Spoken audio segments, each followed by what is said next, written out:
Hello, everyone, and welcome back to the Rumcast for this, the second episode in our Rumcast Single Cask release series.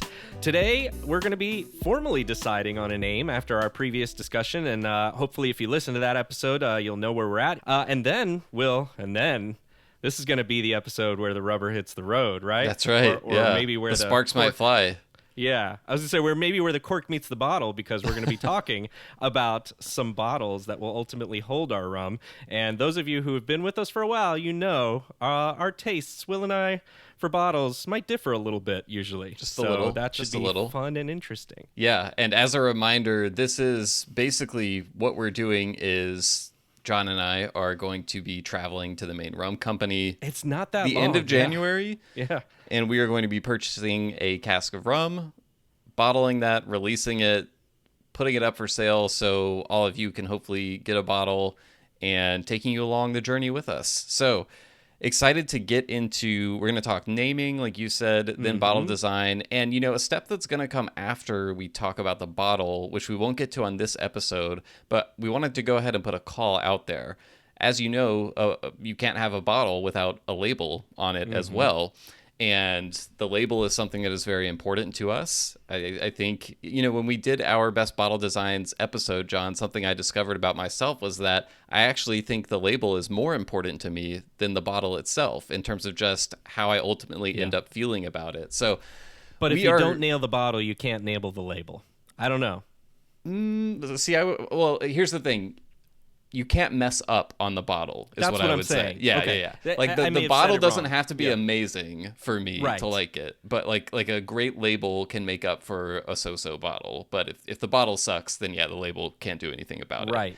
Anyway, I bring up the label because John and I do not yet know who is going to help us design this label, and by help us, I mean do the work, because neither of us are designers. We will certainly inform the process and we'll have lots of thoughts, but we're hoping to be able to collaborate with a talented designer who is already really into rum and loves it and kind of understands the world a little bit. Right. And we are hoping, if you are that talented designer who happens to love rum and you're listening to this, or if you know somebody like that you will get in touch with us. Email us at host@rumcast.com. That's HOST@rumcast.com. And let us know you're interested, or you have a friend who's interested, or you have a recommendation or something like that. We're just trying to put some feelers out there to hopefully link up with someone who can help us create something really cool. So, John, with that out of the way, are we ready to talk names? Are we ready to make the ultimate decision for what the name of this rum brand, rum series, rum bottle will be?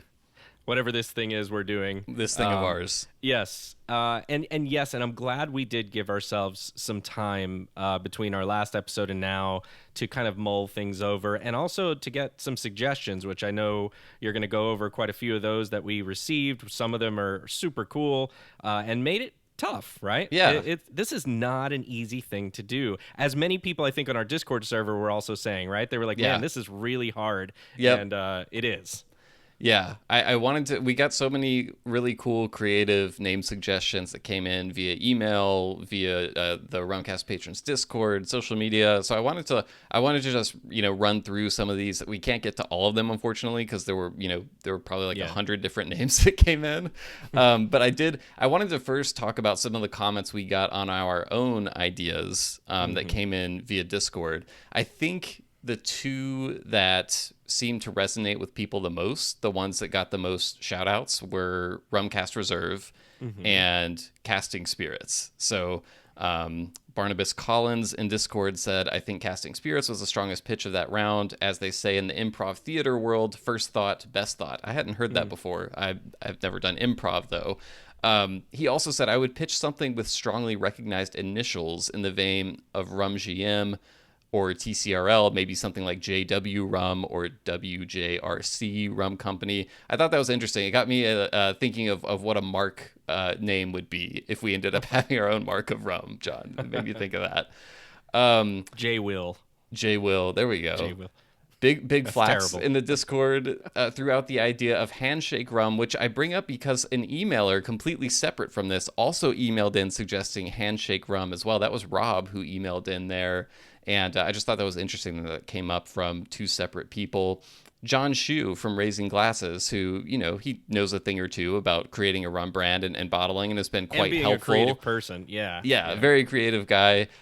He threw out several ideas: Cult of Cain, Midnight Rumblers, Raising Cain, or Raising Spirits, which I feel like these are all just like excellent Raising Glasses release names is really what they are, especially Midnight Rumblers. Like that's just begging to be a Raising Glasses release. I actually think that was his short list, right? He had Raising Glasses, and then it was like, and then this. Raising and then, Cain, Raising Spirits. Yes, Yeah, exactly. He wants another Raising name out there.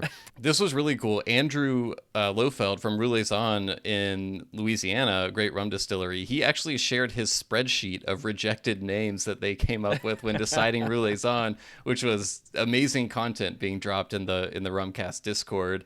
Let's see, we had Stearns with North Star Rum Company, Soundtrack Rum. This is actually one that sounded like something you would come up with, John. Rhetorician Rum. Because of the association with words and rhetoric. Yes, it rhetoric. Felt very John Gulla. There's one more, an email we got. I think you replied to this, John, and you said this was probably the most creative suggestion that we got through the process. So this was an email from Josh, which I'll read real quickly. He said, "You may be much closer on the name, but as I just finished the episode and was thinking of something with your names as a way to personalize the bottle, something like The Hook and the Gull, Hook and Gull Reserve, episode 1. That's obviously a play on my last name, Hookinga, and your last name, Gulla. And obviously they both have the kind of, I think, sort of a nautical connotation, which They do, yeah. Josh was aware of. He said immediately piratey, and gives you a lot of fun bottle art options. And I really did think that was, like, when I heard Hook and Gull, I was thinking that sounds like a brand that would exist. I think ultimately for you and me, we're trying to steer away from like nautical piratey type images, but I loved the creativity of it involving both of our names in some way and somehow working. Like I wouldn't have expected to be able to combine our last names into something that makes thematic sense in some way. So I thought that was pretty impressive. It was. I loved it so much. I actually did the ChatGPT image creation for this and sent a few to you because it was super cool to just kind of play around with that idea. And I think I'd mentioned it to you, but in my mind, if we ever owned a tavern, we would absolutely call it the Hook and Gull, right? Exactly. The Hook and Gull Tavern sounds like, hey, that has to be the name. And get some good fish and chips there, I think. Right. Yeah. Right, and for the person who came up with the name, free pints anytime you come into the tavern. Absolutely. Yeah. So as I said, there's so many more we received. I think we responded to everyone who wrote in, and thank you everyone so much for the suggestions. It made this is what we're hoping for in the process of doing this and documenting it on the show, is really just to get suggestions from people and make everyone listening feel like they're a part of the process. So it's been really fun. And now we have to actually figure out what our name is ultimately going to be, John. So how do we approach this? Because you and I, we haven't decided this in advance yet. I think obviously we found some common ground on a few ideas, or maybe one or two, 1.5 ideas in our first episode about this. But we haven't really had an in-depth discussion between the two of us since then. So I'm curious just kind of where your mind is at as we kick off this naming decision. So I think, interestingly, almost the opposite approach of the person that said first thought, best thought type of thing. Sometimes I like to sit on things for a while and just kind of see how it sits with me over time. Let it marinate. Marinate it, right? And just see, kind of how it comes out and what shakes out with it. Does it feel, do you know that phenomenon when you say a word too many times and then it loses its meaning? Yes. There's a name for this. Yeah. But I wanted to see, does that happen to me with some of these names, and what just feels right? I don't know how to better say it than that, but that's one thing that I was still kind of looking for over the last few weeks, is to see what feels right. And then the second piece for me, and I'm guessing this was similar for you, Will, is it has to have some sort of unique identifier or uniqueness to me that hopefully helps with not only just recognition, but also even as businessy as this is, like SEO and stuff like that. We want it to really stick out and people to understand. I'm hoping that people will understand this is the rum brand that we have out. And so if they see it or somebody else sees it, they can say, oh, this is associated with Will and John somehow, or the Rumcast, right? Yeah. And that's tough to do. Yeah. So It is. It's really tough to do. yeah. One of the things, you're talking about kind of letting the idea marinate. I'm definitely a big believer on that. And I think ultimately sometimes you do still end up coming back to an Right. early idea. Yes. But one of the things that I like to do is do kind of like a mental role play exercise where I imagine someone asking me like, "Oh, what's the name of your rum?" Right? Yeah. And I imagine what it would be like to say it out loud to a person I don't know that well in conversation. Yeah. And like, do I say it with confidence and happiness in like sharing the name with them, or am I Yeah. just kind of like do I feel a little like embarrassment or Right. like this is lame kind of, Or like, yeah, it's fine. Right. yeah, exactly. Yeah. Exactly. Yeah. So if I imagine myself kind of like anticipating eye rolls or feeling internal eye rolls in my own, body language, then Yeah. it gets hard for me to stay Get tied behind to it. something that inspires that feeling in me. I'm with you there too. That's actually a really cool exercise to do. I just wonder how much of the dual role I'm playing in my head then already of like, Yeah. but I do think that's a valuable way to look at it. I don't know if you had other ones to mention also that we had to nix because somebody else used it or something else was stopping it or preventing it. There was one that I wanted to mention that I thought was really cool, which was Rising Tide rum. Yeah. But we couldn't use it because there's a Rising Tide Spirits already. Right.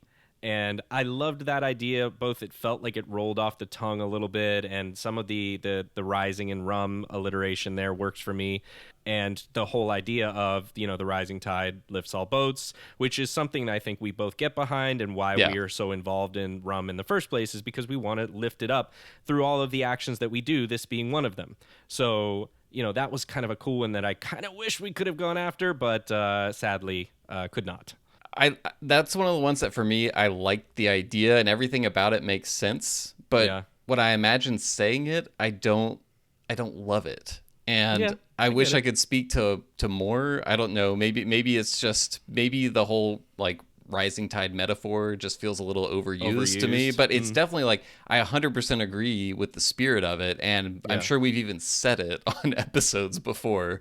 So I definitely agree on that point. But there weren't really any that I know there were a few like we rattled off, or I know I had some ideas that I looked into and was like, this isn't actually usable. But honestly, 99% of the ideas we came up with were ones that the more I thought about them, the more I was just like, I'm not really in love with this, Yeah. Like I get it, it makes sense thematically and stuff, but it doesn't inspire kind of pride in the name, and I'd rather have something that I feel really good about. So that's kind of where I am. I did, the ones that I really thought put a lot of thought into were the ones that in some way I felt captured the spirit not only of what we value in rum, but in what we want to do with this release, which is telling. And I know every brand is always like, we really just like, we're all about stories. We want to tell stories, right? But I feel like what we're trying to do with this really is do like a follow along story of the release, right? And I think we're doing it in a way that I haven't really seen any other rum brands do in this kind of podcast format, talking about all the details and everything, and obviously all the stuff we hope to capture when we get over to Main Rum over there. But so we'd thrown out like ideas around rum journeys and stuff like that. I liked the idea of a name that incorporated that in some way, but I just ultimately like I couldn't arrive at something that I just really felt rolled off the tongue. It was just really hard to do, and so anyway. I was going to say, that's one of these things, too, where you always feel like you maybe are close to something. Yeah. At least for me, I kept trying because I'm on the same page with you there, too. I really would love to find something there, and I kept trying. I would periodically come back to that idea and say, yeah, how about this? Nope. And it just, like you, I couldn't find one that I really felt was even the last couple of weeks I've been trying and didn't even send you one because it just wasn't there for me. Yeah, and I think like I kept seeing in my head. I was even looking this morning at that phrase "rum journey," and I was like rum journeys on a bottle. Could that work? And then after it, each release is like the place that we went to. So this first one could be rum journeys, Liverpool, or something like that, and it becomes about telling, the story of our journey through that rum destination, right? So all of that makes sense. But when I just imagined being like, it's called Rum Journey, I just it didn't work for me ultimately. So the longer I spent, the harder I tried coming up with stuff. I just kept coming back to the one name that I think you and I both in the previous episode felt comfortable with and felt that it would work well. So I don't want to say it yet, but I don't know if you're thinking in the same direction or not. I have one that I feel is confident, so I'm really hoping it's the one that you feel is confident because we can put this to bed. And if it's not, we've got another hour or so to talk. That's right. We'll have to start the clock. Yeah. So do we try to say it at the same time and see what happens, or? Okay. Yeah, I like that idea. So we'll say on the count of three and then say it. All right. Let's do it. You ready? Yeah. One, 2, 3. Rumcast Reserve. Okay. We're there. All right. Zoom makes that a little tricky, the timing of it, but yeah. It does. Well, I'm glad you're on the same page as I am with it. I don't think it's like the best thing ever, right? I don't feel like this is like, wow, this is just super home run or anything like that. But I do think it just makes sense. Yes. And I think there was a couple of comments also that we received that said something to that effect, right? Of like, that name is, you don't need to look any further. That's a good name. That's what makes sense. You're done, right? Yeah. This seems to me the simplest solution. And Occam's razor, baby. Yeah, like you said, it's nice to know that when people see it, they can instantly connect it with the show. And ultimately, we're making this for listeners of the show in mind, right? So there's just a lot of good energy there, I think. The one negative, I think, to this name that held me up a little bit, but I think ultimately I'm fine with, is I do think there's a lot of association with the word reserve and bourbon because there are a lot of bourbon brands that feature the word reserve. John Chu actually brought this up in his feedback on Discord. He mentioned he wasn't wild about Rumcast Reserve because he associates it, strongly with bourbon.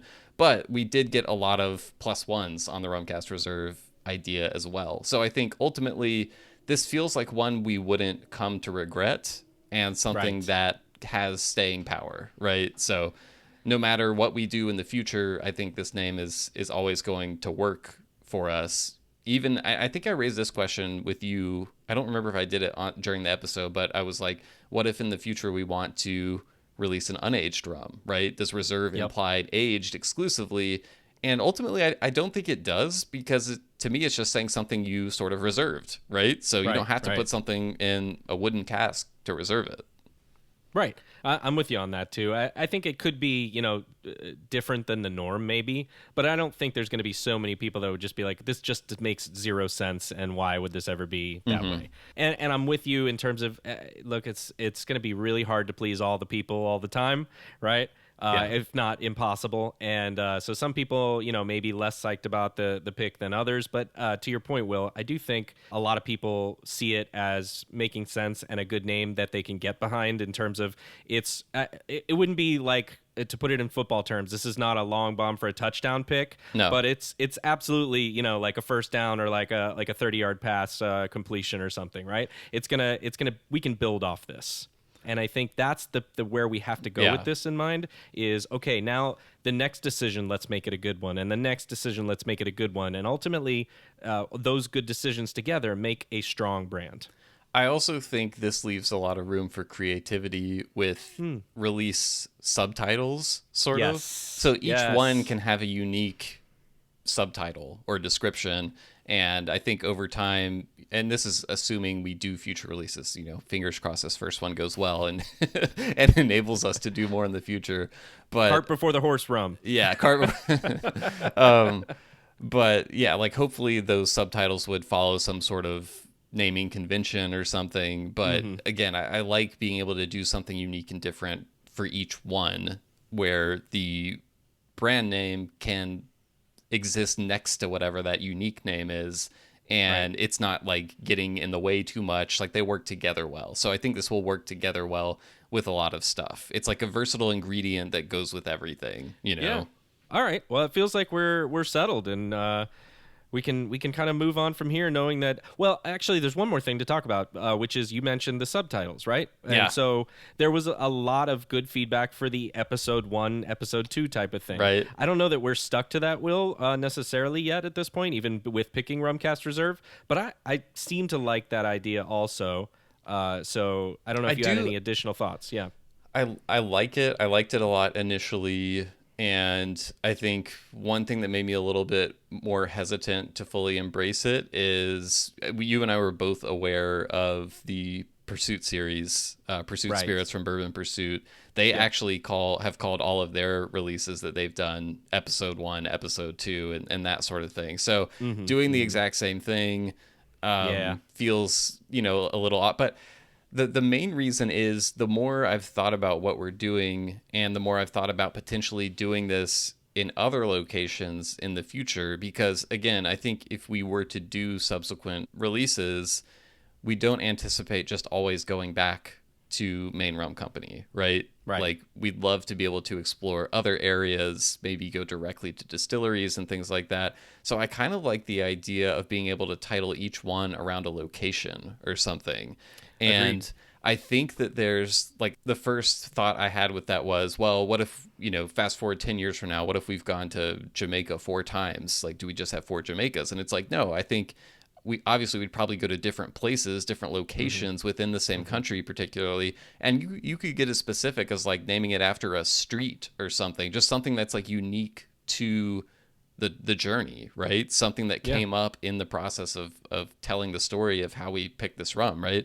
So I like I like the geographic emphasis on that, on being able to spotlight different places that are important to the rum world in some way. And also, I just think there's room for creativity as well that you don't get as much with just doing episode 1, episode 2, episode 3, episode 4, So that's kind of where more of my head's at with it. But Okay. I'm flexible on it. We're surprisingly well aligned, I think, or maybe not so surprisingly. I don't know. It seems like a good thing. That's kind of where my head is at too. I love the idea of giving us the future capability and room to add those subtitles in a creative way. Yeah. And I do think, like you said, Rumcast Reserve allows us to do that. Right. Yeah. Yep. It's like, I'm trying to think of the right food analogy of something that goes with everything, like rice, basically. It's not the sexiest, but you can put it with anything and it's gonna work. Yeah, exactly. Yeah. And it's reliable. It's nutritious. It can be tasty with the right seasoning. So it's like, and you put anything with it. So that's what we found. Yeah. Our name is the rice or the potatoes of names. Hey, can't do much better than that. So. All right, should we take a little miniature break before we really put the boxing gloves on and come back and talk bottles? That's right. We got to weigh in. Exactly. Before we weigh in.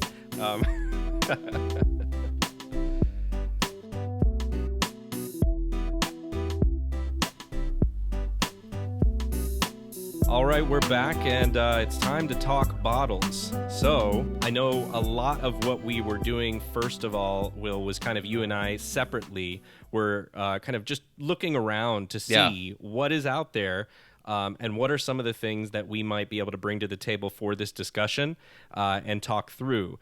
And in that, I think there's a few things we found, and we of course, we have to talk a little bit to make sure that we're on the same page as we're going to do this before we go on our own. Yeah. And a few of those things were, price as a consideration, right? Just trying to figure out where are we with that in terms of price, trying to talk to some people that we know have some information on that so that we can get a little bit of a baseline for it. And Will, I know you even did even more with regards to looking at bottle cost and how that plays out.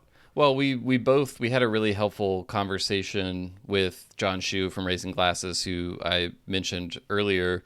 He and Lori from Raising Glasses will be no strangers to Rumcast listeners. We had them on the show several months ago. It was this year though, and John has been super great about sharing knowledge and learnings that they've learned along the way with us. And one of the really helpful things he shared with us was kind of a cask costing analysis sheet, which was really helpful for us in just figuring out like how are the decisions that we make along the way ultimately going to impact the final price of the bottle, like what we have to sell this for in order to break even, because there's so many costs that you just don't think about if you haven't tried to do this before. And I didn't have the best concept of like how much a decision like bottles would ultimately impact that final price. Obviously, I think we both knew it would impact it, right? But I didn't know if this is a, 30 cents per bottle cost impact, or is it more of like a $5 per bottle cost impact? And again, I think one of our kind of core values in this project that we want to prioritize is affordability. And so we're trying to make this rum available for as affordable as we can, while also putting something out there that we are ultimately proud of and that we think looks good and that people will like the look of. And so that gave us a much better sense of like how much, like what percentage of this do we want to allocate to the glass, right? Yeah. And that kind of guided our selection. And then there are some other constraints as well, which is a lot of suppliers.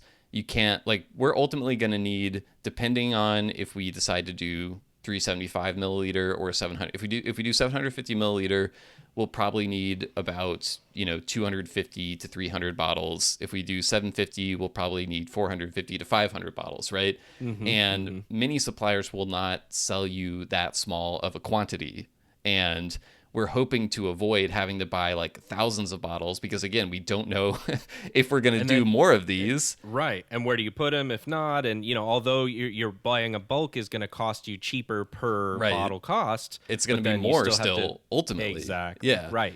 Your price tag to start with is higher, and storing those wherever you're going to store them. You either need to store them in somebody's house, which I don't think either of our wives would be very happy with that decision, or we're going to have to pay for it somewhere, right? For storage. Yeah. And then also it's like, what if ultimately we end up not being in love with this first bottle, right? What if we want to change it? So we have fortunately found actually more retailers than I was expecting based on our conversations with people in this business. I was expecting it to be super hard to find anyone that would sell us, 200 to 500 bottles at a time. And we've found multiple options who will. So we ended up, we kind of circulated some links back and forth between each other and put together a spreadsheet with, different 375 milliliter bottles, different 750 milliliter bottles. Some of them we have pricing info for, some of them we do not. Some of them we have minimum quantity, info for, because we know that's a requirement. But ultimately, I think what we're trying to do during this episode is get a sense for what styles of bottles do both of us like and where do we differ, and then also bring in the cost factor as well, because as I was saying, some of these we do have price for. So how much of a factor, how much is each of us willing to spend, how much more is each of us willing to spend to achieve a particular aesthetic, right? So I think that'll be stuff that we discuss through the course of this. And I think what we each did was we took the spreadsheet and we each selected kind of our top 3 to 5 bottle designs in 375 milliliter size and top 3 to 5 bottle designs in 750 milliliter size. And we're going to see where we overlap, where we differ, if one of us picked top favorites that the other one hates. So we'll do that to kind of narrow it down. And we will be sharing video of this episode. So we'll be screen sharing. So if you want to kind of see the bottle designs as we're talking through this, you can watch on YouTube. There's a link in the show notes to that. Or we're also going to put a link to the spreadsheet in the show notes as well, so you can pull that up and look through yourself. But what do you think, John? How should we talk about this? How should we get started? Yeah, well, so I think what you're talking about is the way to go, and we can kind of go through those picks that we made. But I think it might benefit us and some of the audience to talk about some of the assumptions we went in with. Yes. And mind you, we do talk, but we don't necessarily always talk explicitly about every single thing, right? Right. So I had some what I would call strong assumptions going into this exercise, which I believe are accurate, but I'm going to go through them with you and for the benefit of everybody listening. And then maybe some of the, what I would call weaker assumptions that I think I had going into this as we were talking about it. Are these assumptions about me or about how we both feel about something? Yes. Okay. I would say it's more of the assumptions are, what are we both thinking thinking in terms of Okay. direction for this All right. exercise. Yes. And yeah, some of it does bear on you, I think, but and me, but not so much so. Maybe a little bit. We'll see. Okay. So just some of these you're not going to be surprised by. Others you might laugh at. But one is we're going with glass, right? We're not doing plastic. We're not doing aluminum Yes. or whatever, right? So that's an obvious one. We're going with a glass bottle. I'm on board with glass bottles. Okay. I saw some selections of plastic bottles, but ultimately, I think we want to stick with glass here. Yeah. Well, I mean, there's a lot there in terms of like sustainability and stuff that we might be able to get into later and talk about. But Yeah. it's a strong assumption that we were both going after a bottle. I don't know, for lack of a better term, it's a nice looking glass bottle.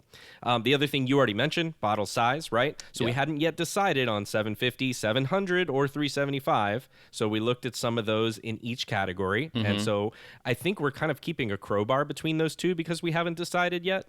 And I think, Will, you correct me if I'm wrong on this, but my thought is we may not be able to make that decision in full until after we're back from Liverpool, because there is some bearing in terms of what we like when we're there and what it looks like for us to bottle, right? Whatever we pick. Yeah, I think I can say that the more I've thought about this, the more I am really wanting to do a smaller bottle size. Okay. And by smaller bottle size, I really mean 375s.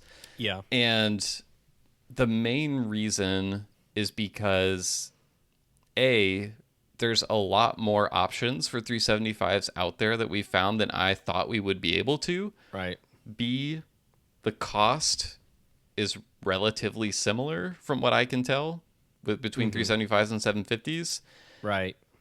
And the third factor, and the most important one to me, is you and I have gone back and forth with some conversations offline about just what do we want this to be about, right? Like, what do we kind of value? What do we want to be? What do we not want to be with doing this? And one of the I mentioned affordability earlier. Another kind of key factor that we've talked about is accessibility. We want people to be able to get this, or as many people as possible, right? And I think there's a sort of a balancing act between, obviously we've never done this before, so we don't really know how many of these we can sell. And as we mentioned on the last episode, we're hoping to just break even with this.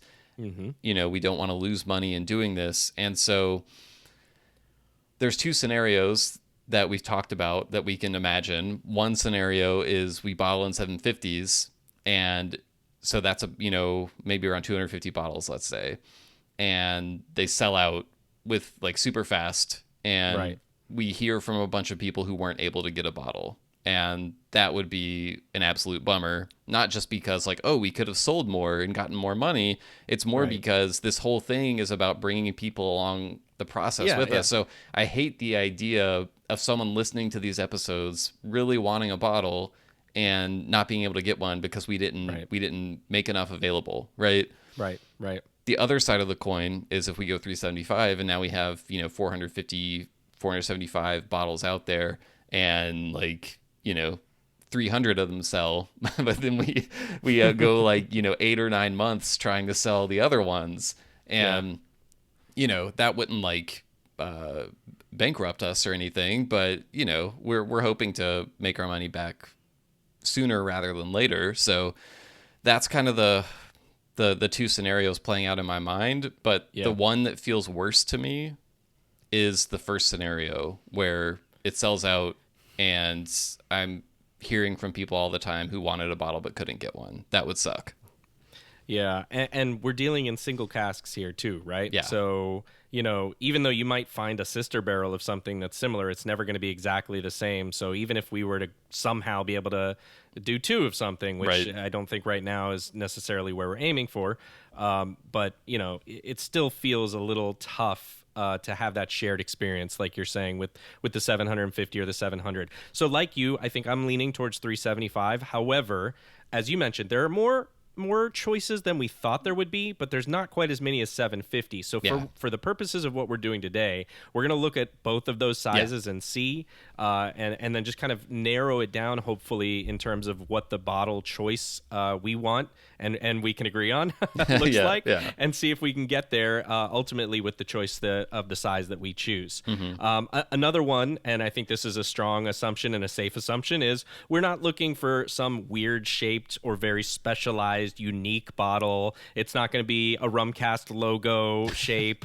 or some ridiculous thing, right? Agreed. It's going to be a fairly standard bottle. What it ends up looking like is a choice, but I'd say it's going to be a bottle shaped bottle. A bottle shaped bottle, exactly. Not a lightning bolt. No. Not a And then another one is, it has to be functional, right? Yeah. We when we did our bottle episode where we talked through things, we talked both of us about function of the bottle. So it's not only aesthetics at play here, although that is part of it, and we want it to look a certain way. It has to be, held well in the hand, pour well, things like that.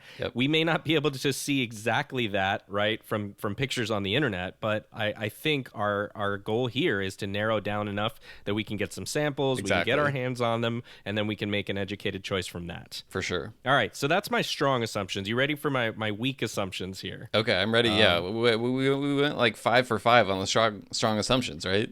Yeah. Okay. And I think these are like mid to weak assumptions, right? This is not a joke. I'm going through it, but I just don't have as much confidence in these. Let's go. So I believe we are looking to do a clear glass bottle, but I'm not sure whether or not you feel the same. If you're looking still at amber bottles or even green or blue or whatever. So I do really like dark glass bottles. Yeah. However, I don't have anything against clear bottles, and I would say maybe 95% of the options that I've seen have been clear bottles. So there hasn't been a super robust inventory of other colors in the options we're going to discuss today. I know there's some out there. We've looked at some other ones that we're not going to discuss today just because we're pretty sure that they are beyond our price range. But the dark green bottles I think are a little more hit or miss for me. There are scenarios where I think they can work well, and I probably would lean away from that just because I do think like it has to be like you have to get a lot of things right to make it work.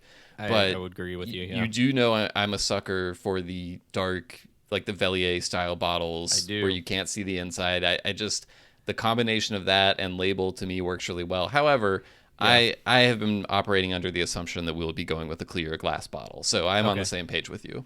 All right, that's good. I mean, it's a tougher choice because, I believe I like the transparent or clear bottles because I do like seeing the color of the liquid as a sell point, right? I get that argument, yeah.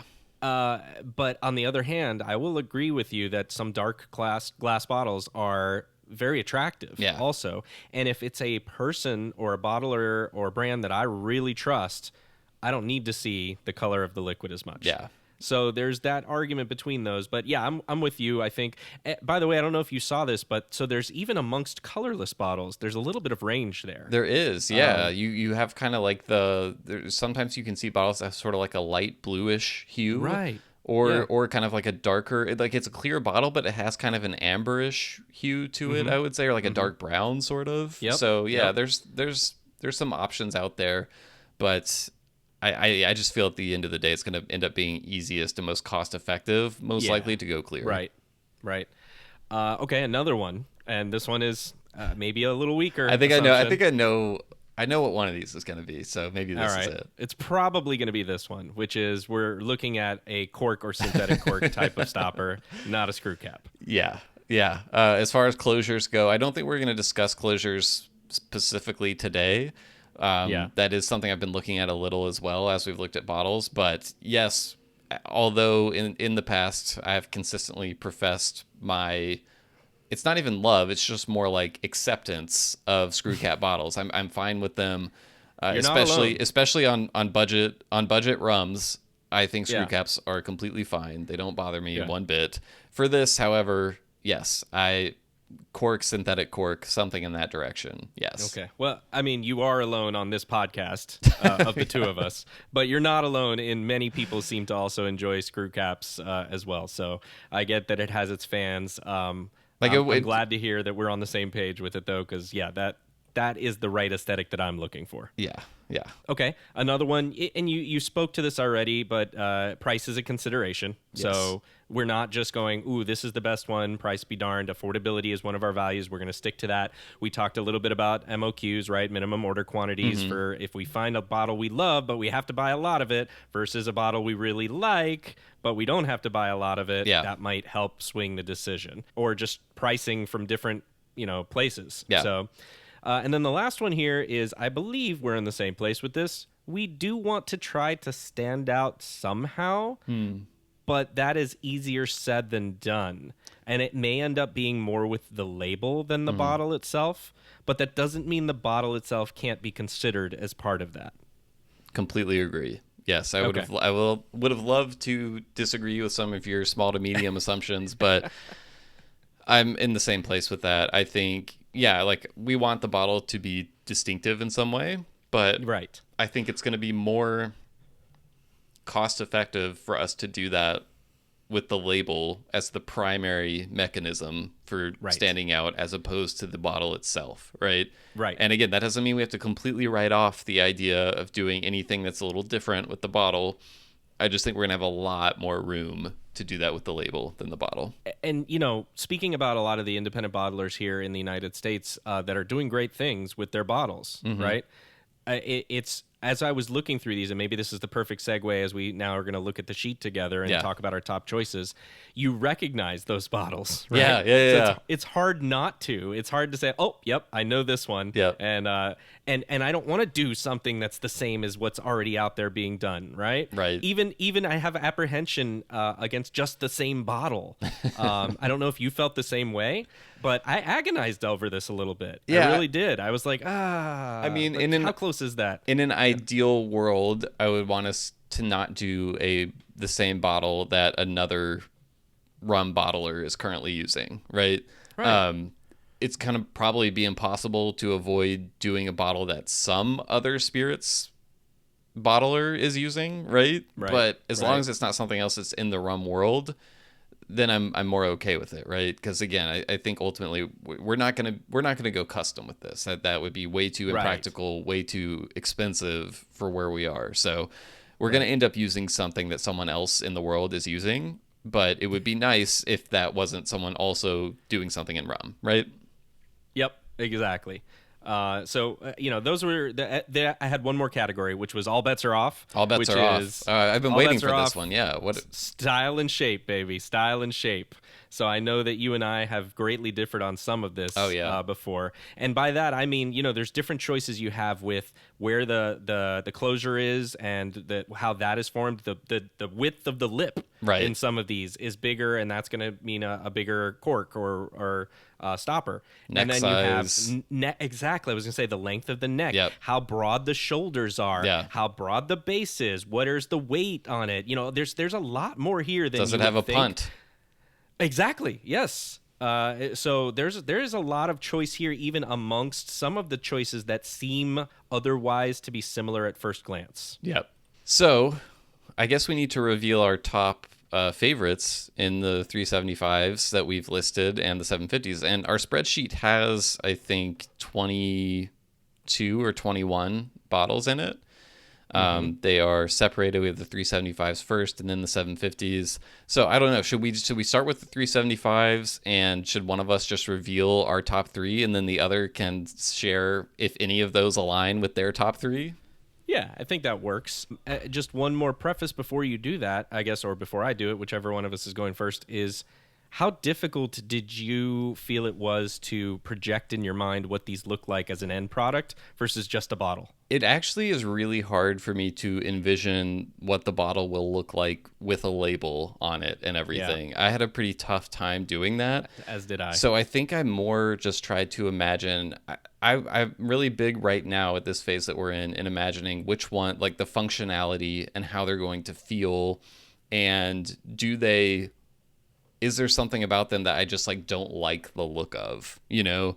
So it's more about finding something that like isn't blowing it to me from a style standpoint, and also seems like something that if I were holding it in my hand and pouring from it, would it feel pretty good, right? That's kind of what I prioritized. But yeah, once I started trying to play it out and imagine what it would look like with the label and everything, that was hard for my brain to do. So okay. I had a similar difficulty, so I'm kind of glad to hear it wasn't just me. Again, I was agonizing a little bit of trying to like create this in my mind of like, how does this look at the end of the day? Yeah. Part of that though is, so where I ended up with getting my top 3 was, what do I want a sample of? Like, what do I want to have shipped to me to hold in my hand? And that's where I ended up with my choices. Yep, I definitely thought about that as well. So yeah, these are all ones where I'm like, I definitely want to at least get one of these and see how it feels. So okay, do you want me to throw mine out there, or do you want to do it? Yeah, you can go first for this one. I'll go first for the 750s. How about that? All right, and these are in no particular order. Although there is one of these that is like I feel the least enthusiastic about of the 3. So I'll say that much. Okay. So my top 3 picks in 375s were the Edinburgh bottle, the Aspect bottle, and the Juniper bottle. Okay. Did we go over 3? Did you have any? We did not go over 3. You'll be happy to know. We went a paltry 1 for 3.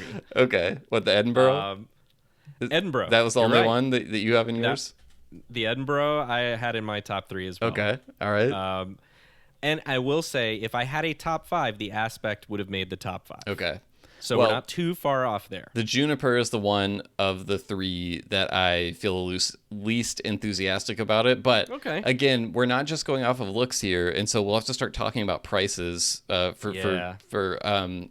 should, by the way, I should share my screen actually. Yeah. So this is the Juniper. The main reason that I would like to get a sample of this bottle is because it is so friggin' cheap, man. Yeah.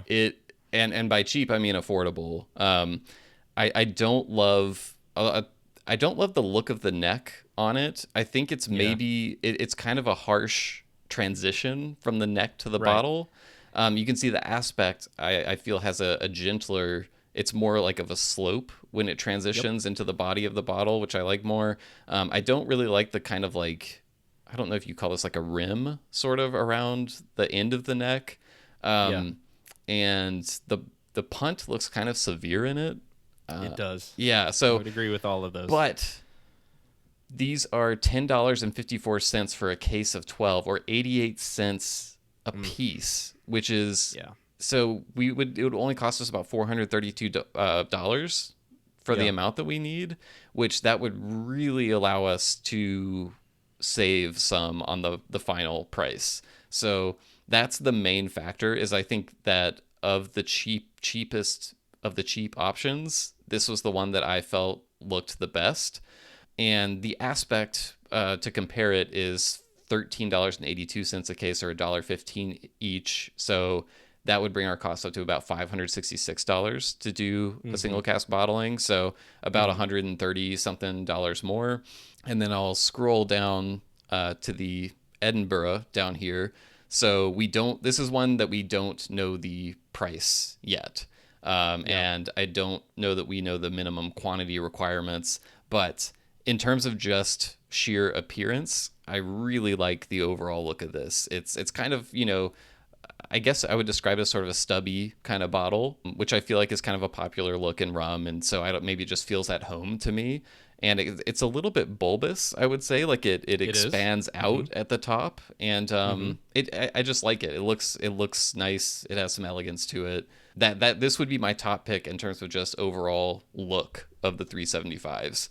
I'm just a little worried about price and quantity, since they don't make that known on the website. So we're gonna have to talk to some salespeople and stuff to figure that out. But those are mine. So you said you're okay with the Aspect. It would be in your top 5. The Juniper you're not a fan of, which I'm totally fine with. Tell me your top 3. I will, just to finish some comments on yours. Oh, yeah. The Juniper, please. The Juniper, I don't don't love it for all the reasons that you kind of mentioned, but I will give it two things. One, you said the price, and two is it's different than a lot of other stuff out there. Yep. So, you may get it in your hand and feel differently. So to your point, I think if it made your top 3 and we can, buy one for each of us to kind of hold, I'm not against that. The aspect, like I said, I think it's kind of a classic look. Yeah. Somehow it's it just does everything well, nothing super amazing. Right. And then the Edinburgh, I feel like you do. I actually was really pleasantly surprised to hear you kind of espouse almost exactly what I think about it, which is pretty rare. It looks like it would fit an old school light bulb almost exactly. So like the bulbousness you mentioned of like how that just kind of slight tapering does something really nice. I like the neck. I like the roundedness of it, but a solid base. So really enthusiastic about that one and excited to see the numbers on it when it comes. Now, my other 2 in my top 3, one's not going to be a real big surprise, and that is the Nordic. Right? Yes. The Nordic is what I would call a very popular kind of bottle style. It's the Holmes Key bottle. I was trying not to say it, but you just I'm go sorry. ahead and say it. I didn't mean to trample on your intro there, but no, I was actually trying to go around that somehow, just to But everybody out there, if they're watching the screen, they're gonna be like, "Yep, that's the Holmes Key bottle." Yeah. So well said. It's the Holmes Key bottle. It's got the squattiness that we like. I like it a lot. I was holding bottles today in prep for this session, Will. Yeah. Like in my collection, I was just going and getting through them and just literally holding them and looking at them in a way that I hadn't ever before. Yeah. And one thing I will say about the Holmes Key bottle is the circumference of it is fairly broad. It's pretty big. Yeah, it is. Yeah, so when you hold it in your hand, I mean, it's not uncomfortable, but it's broader than many are. It's on the cusp of almost too big. In that, and this is really like we're getting hypercritical, right? So keep that in mind, everybody who's listening. But I like the clean look of it. Yeah. The between the top of it and that kind of layer where the cork rests and the bottom of it, there's some sort of a bookend feature that I like in the width or the thickness of those. I see that. Yeah. And it really just is pleasing. I see why it's as popular as it is. Yeah. But to your point and what we talked about earlier, if we were to select that bottle, we'd really have to think about labeling and how we would differentiate. So that's and it's double the cost of some of the other ones you talked about at $191 each, or $22.87 a case. So my last one is a very similar bottle but different. Okay. And that is the Oregon. Oregon. Let me find where's the Oregon. Oh, there it is. Right. Okay. Yeah. It is very similar to the Nordics. Yeah. Very similar to the Nordic, but it doesn't have the big chunky glass base. That's true. It's just flat there. So other than that, it's very similar. I think the roundedness of the shoulders is different. It's a little narrower. I was going to say it looks a little narrower to me. Yeah. Yeah. So, I also couldn't tell based on this if it is squared at all. It's hard to tell. Right. It might be squared, kind of like almost Admiral Rodney-ish, but not really Admiral Rodney. But you know how Admiral Rodney has the rounded shoulders and a squared bottle. Yeah, it like a taller version of that bottle. Yes. It seems in that vein. And if it were to be that, you know what? That's where I went with this. I was like, I wouldn't mind that. That was one question I had kind of for you in thinking about this. A lot of what we're looking at is round, right, or oval, and we don't really have a lot of choice for square or rectangle, between us. And if this one is that kind of a square-ish type of shape, I think that could be interesting. Yeah, I would actually, I'm first of all, the Nordic and the Oregon, I think, look good, right? I kind of put them in the category of the aspect a little bit, where it's kind of standard looking, but classic in a way, solid, right? It's not doing anything wrong. I think the only reason I didn't have the Nordic in my top 3 is the Holmes Key connection, and then also just in terms of cost, like the one on here that we have, the supplier that we sourced, like to do the whole bottling, it'd be about $937, so almost twice the cost of the aspect, for example, and the Oregon's at $900. But they're both the types of bottles that I would be like, yeah, let's get samples, let's see what they feel like, right? Because ultimately I like them. So yeah. Again, on the 375s, I don't think we're very far apart. I think we actually feel pretty similar about everything. Yeah. There are a couple I want to ask you about, unless you had more thoughts to add on the Nordic and the Oregon. So I only selected 2 of the ones we put in the spreadsheet that I just absolutely don't like. You may have seen when I scrolled past, they were in red. One of them is called the Niagara, and it almost looks like it's incredible. Like, this was one that came up where I think both of us were like, this is different, right? And for those who aren't watching, like, imagine kind of a standard like round bottle, except it's extremely skinny and tall. It almost looks It's like an ice wine, right? Ice wine bottles. Yeah, I was also gonna say, like, sometimes you see like fancy bottles of like olive oil or balsamic vinegar. Yeah, that's a good one too. That's what it looks like to me, and that's ultimately like, I don't want to. First, I also think that it would be hard to design a label for this bottle, just because you have it has to be so skinny, and it just looks like balsamic vinegar should be in it to me. And then the other one was the moonshine bottle that I think you sent to me at one point, saying if we want to be different, and it's the bottle. Everyone's seen this. It has the little like loop between the neck and the body where you could put your thumb or your finger through. It looks like a moonshine jug to me. So it does. That's like the one design to me that is just like, I can't do the moonshine bottle. I can't do it. Aesthetically, can't do it. I'm pretty close to you with on my I can't go for that's here. Okay. To use the Hall & Oates reference. The Niagara was also one that I don't think I could do. I like you. I see it would be impossible or darn near impossible to do a good label for. Yeah. And just doesn't feel like it fits the use case, as you mentioned. So I see that it would be different, but I see why it's not used and why it would be different. The other one that I really don't care for is the Blanca. Yeah. Okay. So there was one reason I put this in here, and the reason is because it is, I said the Juniper was crazy cheap. This one is absurdly cheap. It's the Juniper would be 88 cents a bottle. This is 71 cents a bottle. We could get like almost 500 of these for $349. So I just had to throw it in the spreadsheet. And it's also a different, I would describe it as a different shape. Although to me, it kind of looks like, the big water coolers, that are in offices, sort of. That's sort of what it reminds me of. Down. Yeah, but upside down. It's not, it kind of looks cheap to me. It does. It looks like somebody stuck the top on and like glass welded it together, because it's got like this double bevel thing there going on, and it just I don't like it. I feel like it would collect dust on the top of it as a flat surface there, which I don't love. I don't like the flat surfaces either. We're gonna get into that a little bit with the 750s, I think, but. Right. Yeah, it almost looks like someone took a canned good, like a can of beans, and then they welded the top of like a 2-liter jug of Coke onto the top of it. It's just, it doesn't work for me. Like, if we could just order one, I might, just for the hell of it, just to see what it looks like in person, because it's so freaking cheap. All right, well, all that said, it seems like we didn't really have any sparks fly, so I think we're closer than we initially may have thought. But now let's talk 750s, if you want to go ahead and give me your personal favorites.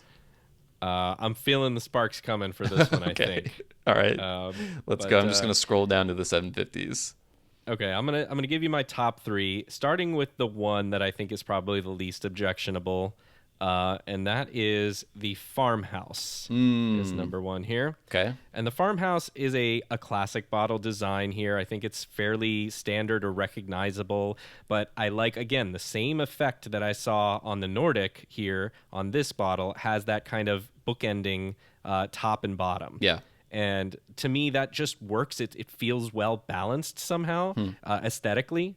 And I like the idea of it. I like when I have bottles like this, it feels good in the hand and weighted. And the pour on this one, I think, would be good. It's got a slight bulb in the neck, but not too much. I don't prefer the overly bulbous necks. Yeah. I'm thinking El Dorado bottles and maybe some of the other ones that it's really pronounced. That I don't care for that look aesthetically as much, even though it might be nice for pouring. But that's the first one. The second one that I put in my top 3, which I'm going to be curious to see about, is the Concord. Concord. Let's see. The Concord. There it is. Okay. So the Concord here, I felt like when I saw this one, I didn't initially get attracted to it, but the more I looked at it, the more I was kind of like, there's something about this bottle that is recognizably different enough from anything out there that I can think of. The only thing I can think of that might be close to it is English Harbor. Yeah, it does look a little bit like that. Yeah. But I think it still stands out enough to me on a shelf, and Maybe even like slightly rum GM, like a little bit. Maybe. Yeah. Maybe I'd have to look at them side by side and see.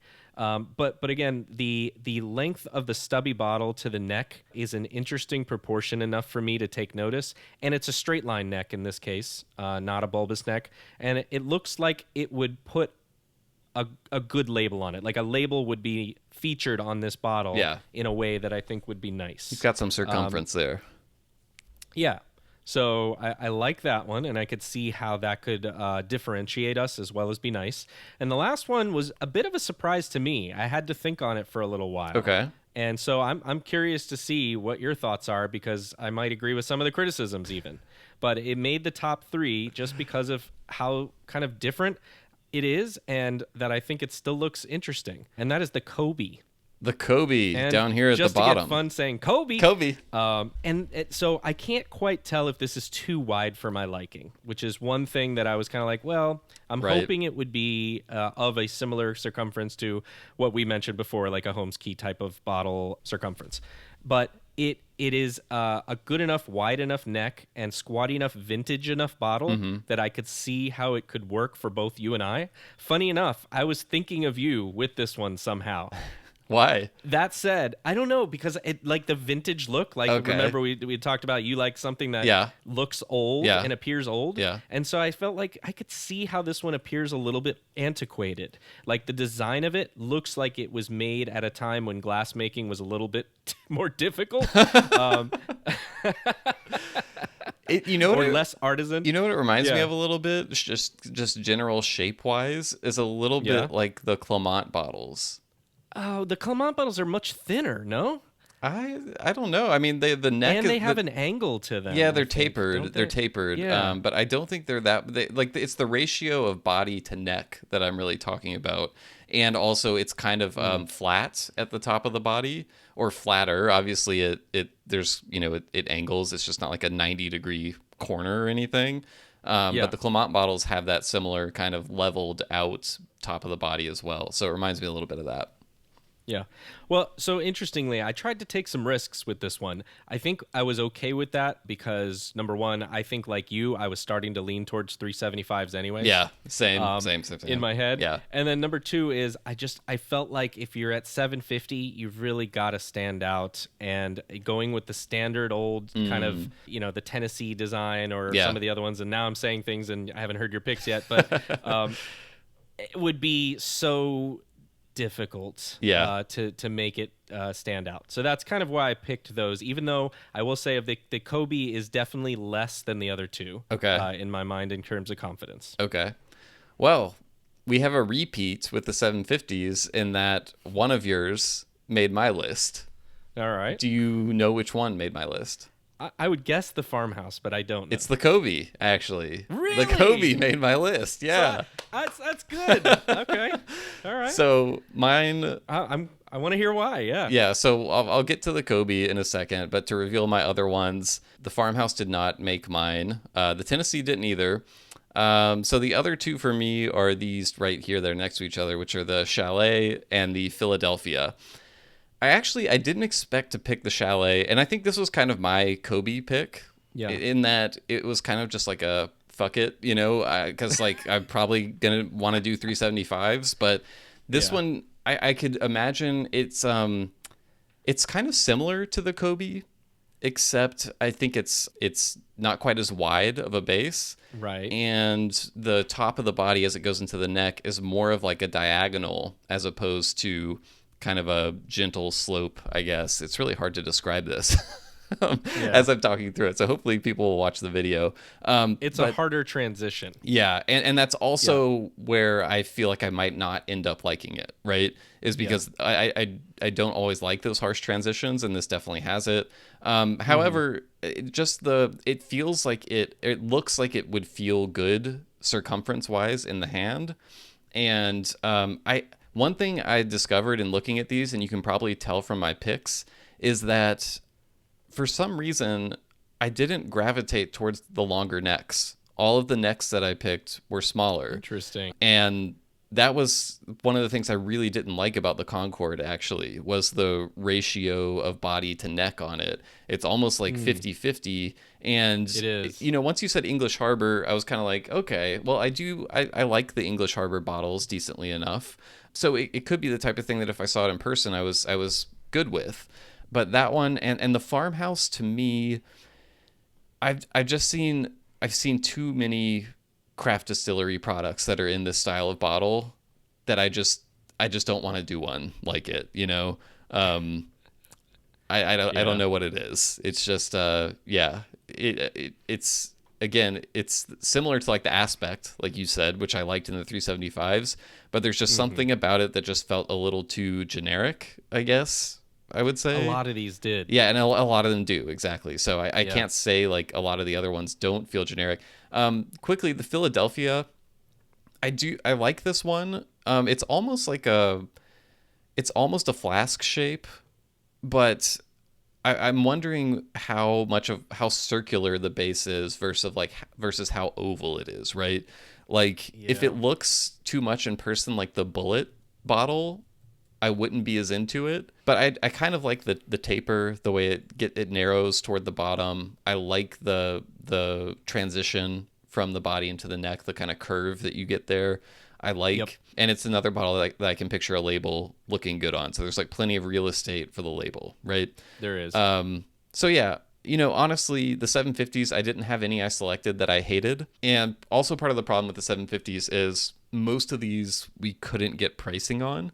However, we do have case minimums for some of them, like the Chalet 180 case minimum, that's 6 per case, and the Philadelphia 66 case minimum, 12 per case. So we definitely get more bottles than we needed, but that's not like an obscene amount of overage, right? I think we'd have like a few hundred extra as opposed to like 2,000 extra or something like that.